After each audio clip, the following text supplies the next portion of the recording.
For decades, this small-town courthouse was a symbol of justice and order. A place where disputes were settled, laws were upheld, and community leaders were revered. But on this afternoon, a different kind of justice was delivered. A sound shattered the Appalachian quiet. Not the gavel of a judge, but the deafening report of a firearm.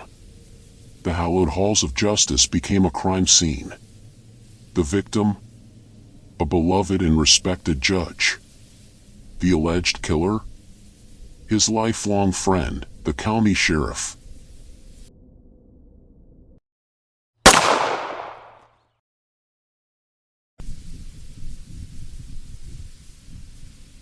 This is the story of how a single act of violence didn't just end a life, but ripped the lid off a secret, years-long network of corruption, sexual abuse, and a profound betrayal of public trust.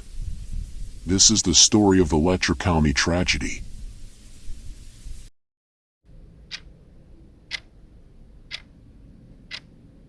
The events of September 19th were captured on surveillance video, a silent witness to a shocking act.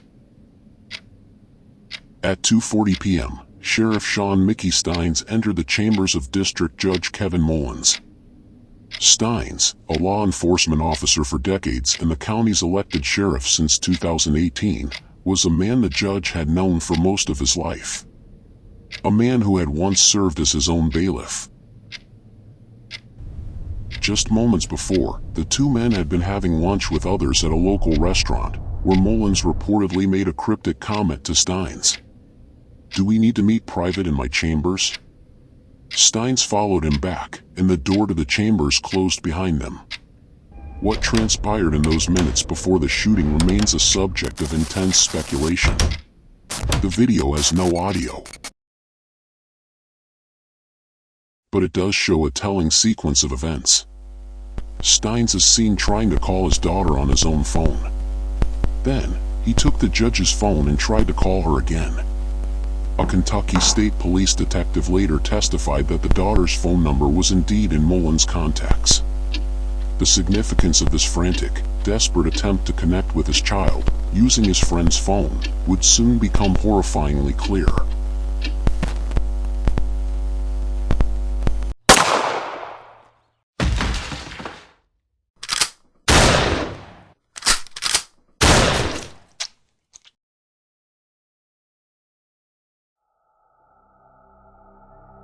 The recreation of the video shows Stines standing, pointing a gun. Mullins, seated behind his desk, holds his hands up. Stines fires, and Mullins falls out of view. Stines then walks around the desk and fires several more shots at close range before leaving the room. Stines then surrendered to police without incident. He was described as mostly calm, with his only reported statement to the officers being, "Treat me fair." But he was also heard saying something even more disturbing: "They're trying to kidnap my wife and kid." What could possibly drive a man to murder his closest friend and colleague in cold blood? The answer, according to the defense, lies not in a sudden impulse, but in a 3-day spiral of fear and paranoia, triggered by a truth that was about to be exposed.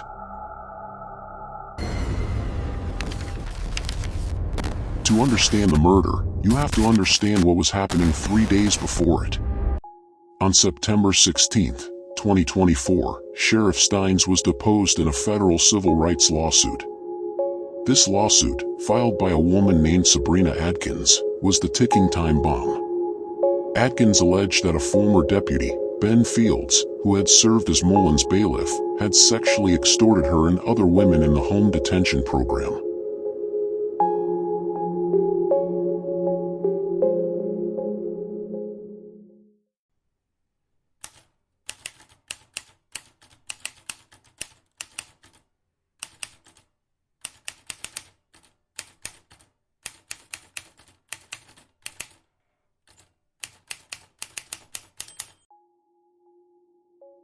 Her claim was as specific as it was shocking. Fields allegedly forced women to have sex with him in a restroom within the judge's chambers in exchange for waiving fees for their ankle monitors.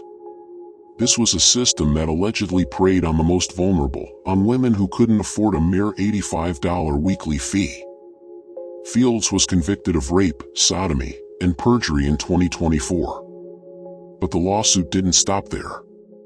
It also named Sheriff Stines, accusing him of a deliberate indifference to the abuse and a failure to properly supervise his deputy.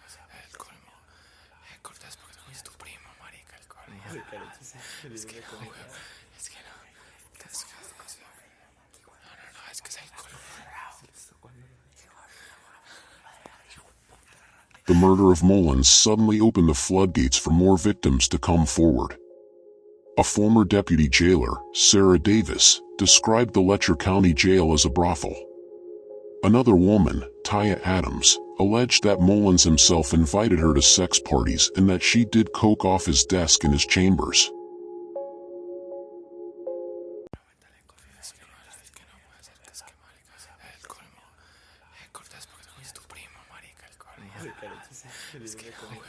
But the most damning allegations came from Sabrina Adkins herself.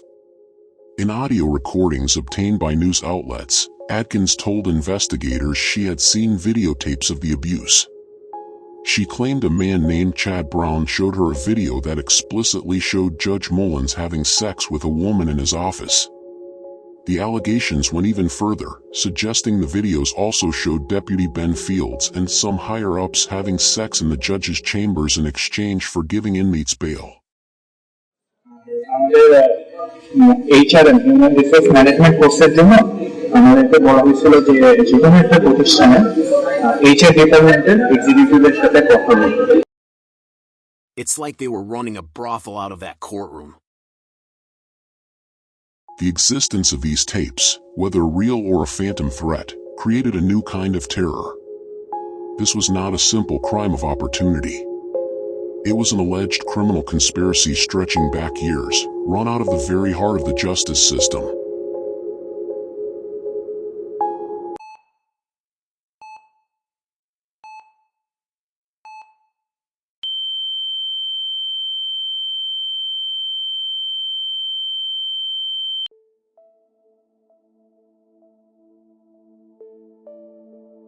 The murder was not just the end of a life, but the culmination of a psychological descent. Sheriff Stines' defense team has stated they plan to pursue an insanity defense, arguing he was suffering from a mental disease or defect that made him incapable of criminal intent. They may also seek a lesser charge of manslaughter based on extreme emotional disturbance.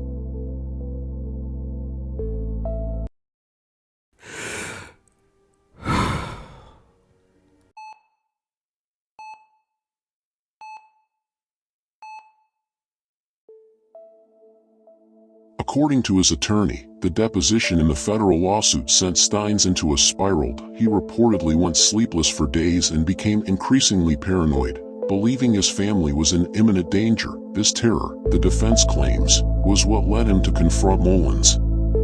The theory is that the deposition, which touched on his knowledge of the alleged sextortion, was a final pressure point.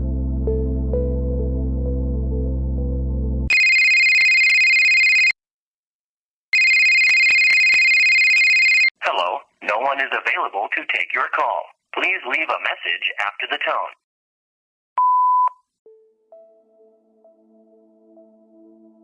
The silent security video becomes a canvas for this psychological drama. Was the phone exchange a desperate attempt to warn his daughter? Was Stines' final comment about his family being kidnapped a moment of true mental break?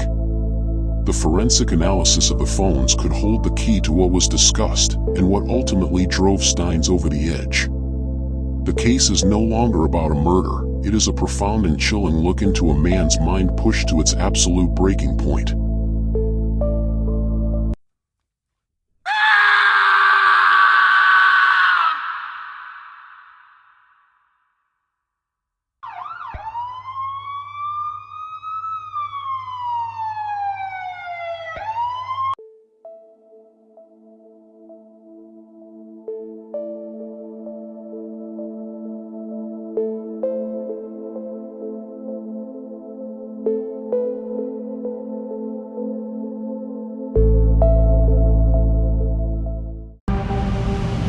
Welcome back. This morning, we're spotlighting the case of the Kentucky sheriff who shot and killed a judge. Now, these two were friends. They were friends. They had just gone to lunch that day. And today, former Sheriff Mickey Stines is going to be arraigned after he was just indicted by a grand jury for the crime of murder of a public official. The judge he's accused of killing was his longtime friend, Judge Kevin Mullins. And there is surveillance video of the incident. You'll recall this was played in court at the preliminary hearing. You can see the two of them talking, and then you see the sheriff raise up his firearm and shoot. Now, we still don't know the motive. Law enforcement's being really tight-lipped about this, but we know that Stines called his daughter, his minor daughter, from his phone and from the judge's phone right before the shooting. Take a listen.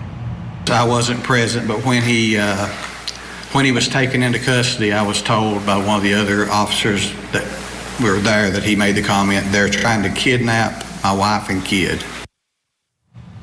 Now, Stines' attorneys don't deny that Stines shot Mullins, but they say that he was in the middle of an extreme emotional disturbance. So they are fighting the charge of murder.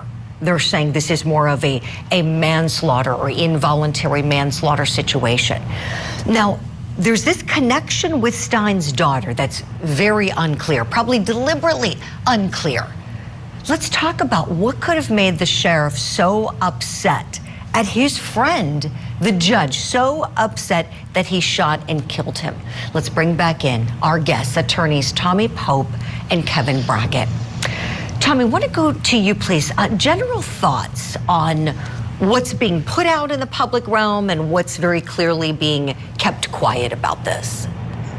Julie, initially, when we were talking about it in the past, it sounded almost like something of a sexual nature, perhaps. When we first were covering it, we talked about his phone and the judge's phone and why the daughter's number would be in there and so on and so forth. But what you just heard from the testimony was that he said some variation of they're trying to kidnap my wife and daughter, which to me lends itself perhaps to some type of delusion or mental health issue that we're not aware of, that may be some form of mitigation, because either it's heat of passion or there's some serious mental health issues going on. That's a really good point, Tommy. Either or here, perhaps.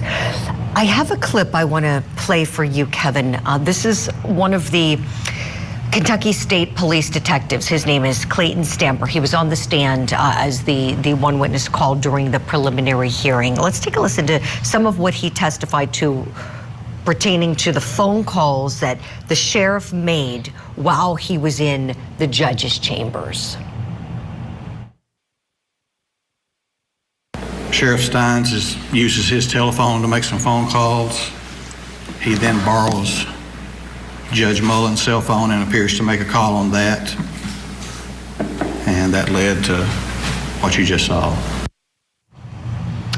Kevin, I want to get your thoughts, please, here on the part of the story that's missing. There's something going on with the sheriff's daughter that isn't being spoken about. What do you think, please? It's very clear, what happened in this case, but the why is the question.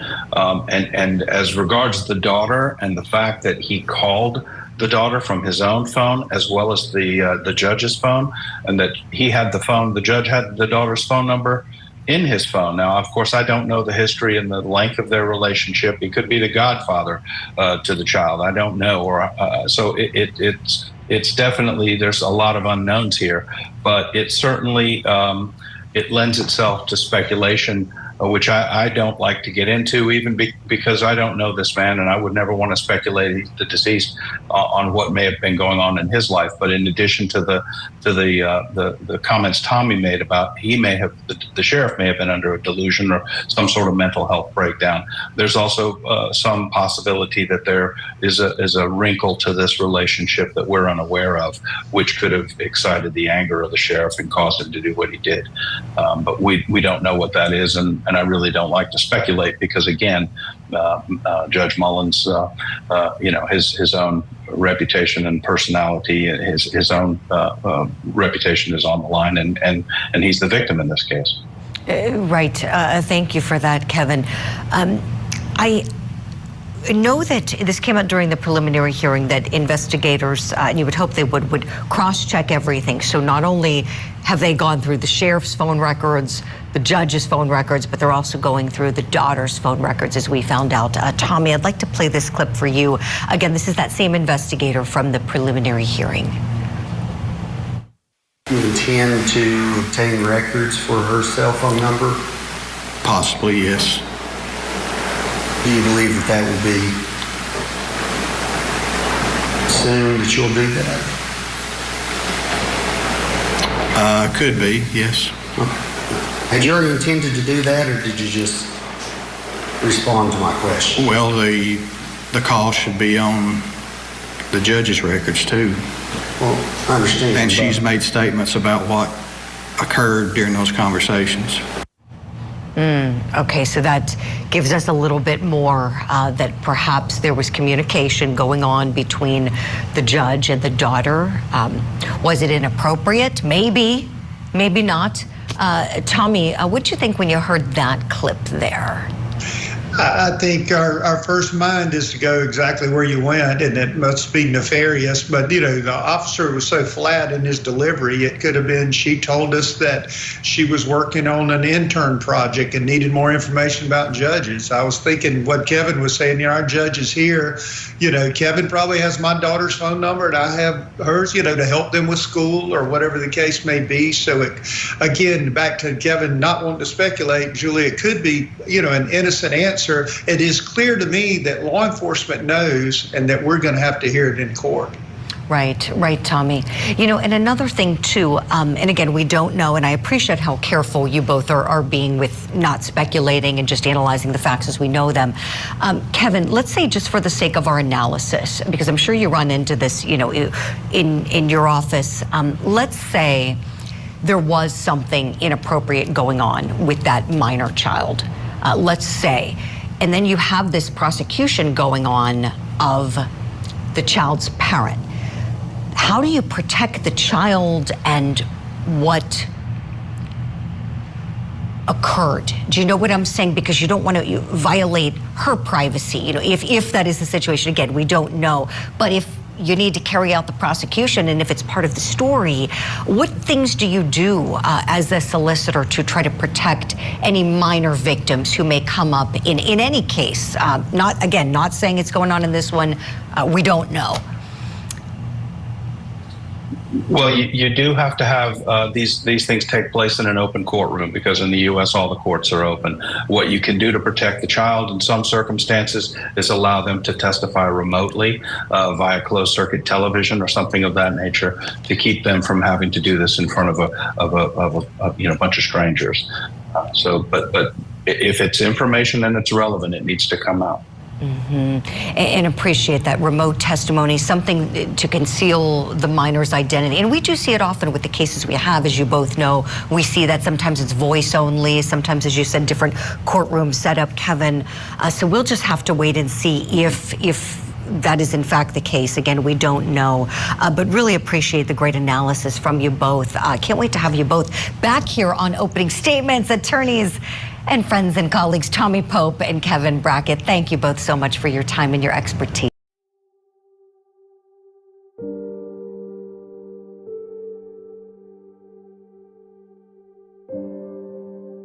The Letcher County tragedy is a stark, shocking case. But it is not a unique one. This story is a case study of how the insular nature of small-town justice can become a breeding ground for corruption. In many rural communities, law enforcement and judicial officers are tightly interconnected, often with long-standing personal and professional relationships. This good old boy network, while often fostering trust, can also create an environment of unchecked power where accountability dissolves.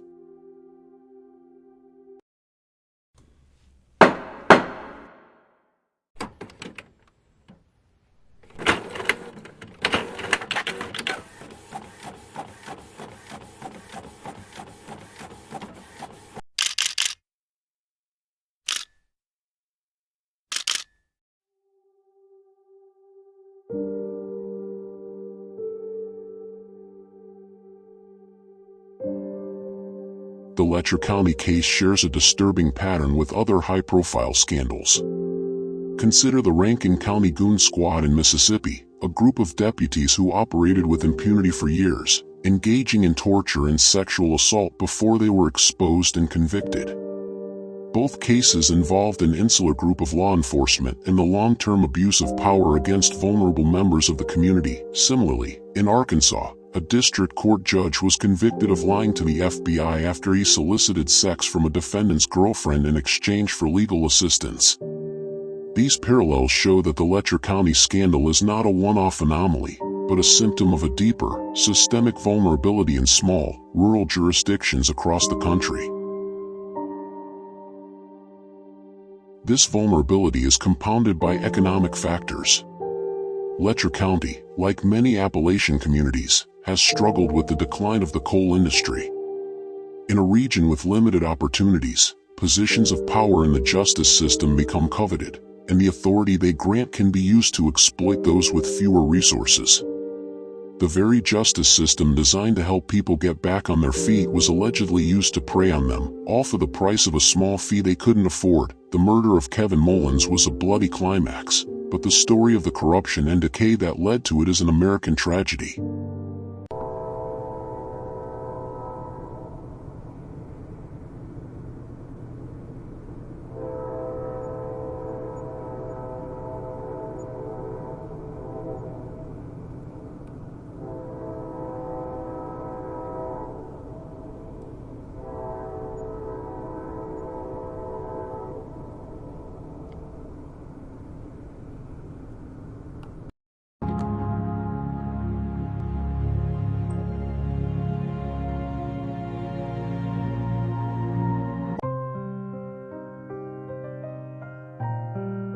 The legal proceedings are far from over.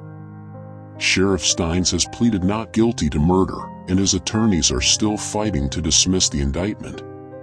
The civil lawsuit continues, a separate battle for justice and accountability for the victims.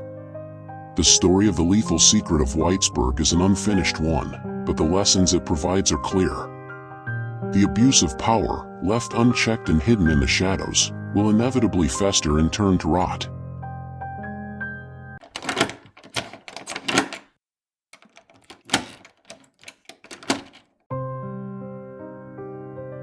This story is not just a warning, it's a call to action. The shadows will only disappear if we, as a community, choose to shine a light on them.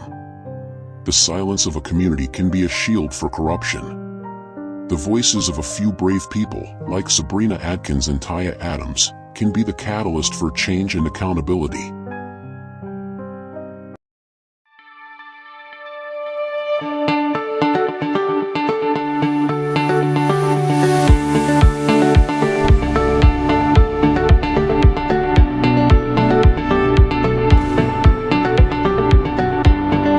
If this story has resonated with you, if it has opened your eyes to the secrets hidden in plain sight, then we urge you to do two things. First, become a part of our community. Subscribe to the Truth and Shadow channel to ensure you never miss another deep dive into the archives of state crime. Second, engage with this story. Hit the like button to show your support for this kind of in-depth, investigative journalism. Leave a comment with your thoughts on the case, on the role of justice in small towns, or on what we can do to prevent similar tragedies. Share this video with others who you think need to hear the truth. Because the truth, however dark, deserves to be brought into the light.